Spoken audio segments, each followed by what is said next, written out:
अस्सलाम वालेकुम। Welcome back to my channel. आज फिर से हाजिर हैं एक इंटरेस्टिंग वीडियो के साथ। वो यह है दीवार में ईंटों की तादाद मालूम करने का तरीका। तो आज बहुत ही शॉर्टकट तरीका बताता हूँ। वीडियो को एंड तक देखनी होगी।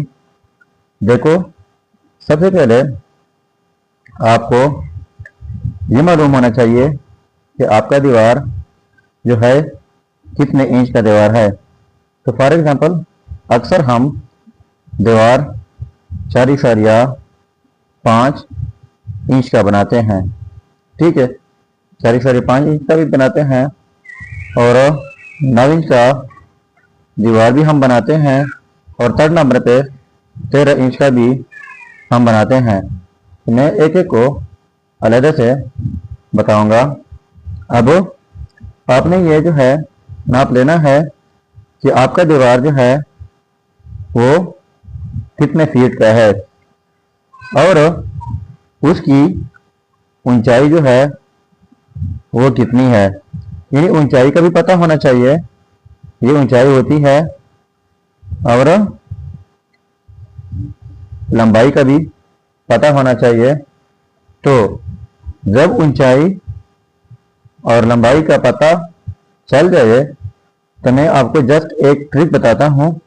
वो यह है कि एक स्क्वायर फीट में उतनी ही ईंटें आती है। यानी एक स्क्वायर फीट में अगर आपका दीवार 4.5 इंच का हो तो 4.5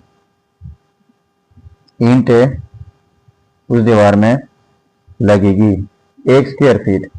तो एक स्क्वायर फीट क्या है, देखो यहाँ पर अगर नाप ले 1 फीट और इस साइड से 1 फीट नाप ले तो जो यहाँ पर जो जगह होती है उसमें 4.5 इंच आएगी अगर आपका दीवार 4.5 इंच का हो। अगर आपका दीवार 9 इंच का हो तो इतनी सी जगह में आपकी 9 ईंटें लगेगी, क्योंकि आपका दीवार जो है 9 इंच का होगा। तो एक स्क्वायर फीट में जो है आपके 9 ईंटें आएगी। ठीक है, तो अब ये देखना है कि दीवार जो है कितने फीट का है। तो लेट सपोज अगर हमारा दीवार 100 स्क्वायर फीट का है, 100 स्क्वायर फीट का हमारा दीवार है।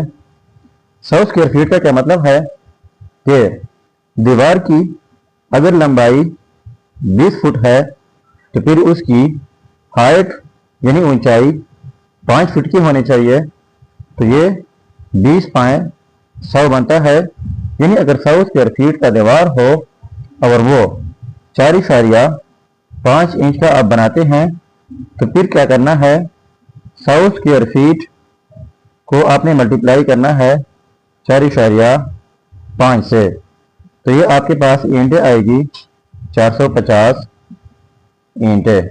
ठीक है, अगर दीवार जो है 9 इंच का दीवार हो और वही दीवार 100 स्क्वायर फीट का हो तो 100 स्क्वायर फीट को आपने फिर 9 इंच से मल्टीप्लाई करना है तो ये आपके पास बनेगा 900 ईंटें। ठीक है, लेकिन अगर यही दीवार 13 इंच का हो, ठीक है, तो ये आपके पास फिर 1300 ईंटें आएगी। ठीक है, तो ये शॉर्ट ट्रिक है। आपने दीवार की लंबाई जो है वो मालूम करनी है और दीवार की ऊंचाई भी मालूम करनी है। दीवार 4.5 इंच का हो तो ये आपने ज़रब करना है 20 पे 100, तो ये आपका दीवार जो है वो 100 स्क्वायर फीट बन जाता है। जब दीवार 100 स्क्वायर फीट का हो तो आपने उस हिसाब से आपने ज़रब देना है। अगर दीवार 4.5 इंच का हो तो 4.5 से ज़रब देना है। अगर 9 इंच का दीवार हो तो आपने 9 इंच से ज़रब देना है। तो ये बहुत ही आसान तरीका है। तो आपके पास सारी ईंटों की तादाद आ जाएगी। तो ये था हमारा आज का इंफॉर्मेटिव वीडियो। अगर चैनल पर नए हैं तो सब्सक्राइब कीजिएगा। मिलते हैं नेक्स्ट वीडियो में। अल्लाह हाफिज।